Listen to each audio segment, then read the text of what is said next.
உன்னை கட்டி பிடிப்பா அப்படியே கெத்த மெயின்டைன் பண்ண வேற என்ன நம்மள இவா வழிக்கு கொஞ்ச நாள் டேட் பண்ணலாமா? விஜய் வந்து காவேரியை நாளைக்கு சர்ப்ரைஸாக ஒரு இடத்துக்கு கூட்டிகிட்டு போகிறாரு. அது என்ன இடம் அப்படின்றது தெரியும் நமக்கு எல்லாத்துக்குமே. வீக்காவோட ஹவுஸுக்கு தான் கூப்பிட்டு போகிறாங்க. ஒருவேளை வீக்காவோட ஹவுஸுக்கு கூட்டிகிட்டு போகிறப்ப பழைய ஞாபகங்கள் நிறையா வர்றதுக்கு உண்டான வாய்ப்பு இருக்குது. ஒருவேளை ஏன்னா இன்றைக்கி அம்முக்குட்டி வேற கேட்டிருக்கோம். குட்டியம்மோ என்ன அப்படின்னா, இப்போ வந்து அவங்களவே கல்யாணம் பண்ணிக்கிட்டாலும் நான் உங்களோட பொண்ணுன்னு தானப்பா தெரியும், அம்மாவோட பொண்ணுன்னு தெரியாதுல்ல, அந்த மாதிரி சொல்லிட்டு அந்த குழந்தை ஃபீல் பண்ணோம். ஸோ இது எல்லாமே சரி பண்ணணும்ல, சரி பண்ணி தான் முடிக்கணும் ஒரு சீரியலை.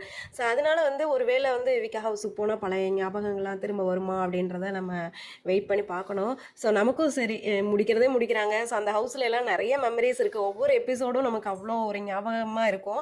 ஸோ அதெல்லாம் ஞாபகப்படுத்துகிற விதமாக தான் அதில் போய் ஷூட் பண்ணுறாங்க அப்படின்னு நினைக்கிறேன். ஸோ என்னவாக இருந்தாலும் வருத்தமாக தான் இருக்குது முடிய போகிறது. இருந்தாலும் அதையாவது நம்ம என்ஜாய் பண்ணிக்கலாம். அடுத்தடுத்த சீன்ஸில் நமக்கு நிறையா அந்த மாதிரி நம்ம மெமரிஸில் நிற்கிற மாதிரி சீன்ஸ்லாம் வரும் அப்படின்னு தான் நினைக்கிறேன். நெக்ஸ்ட் ஒரு சூப்பரான வீடியோவில் நான் உங்களை பார்க்குறேன். பை.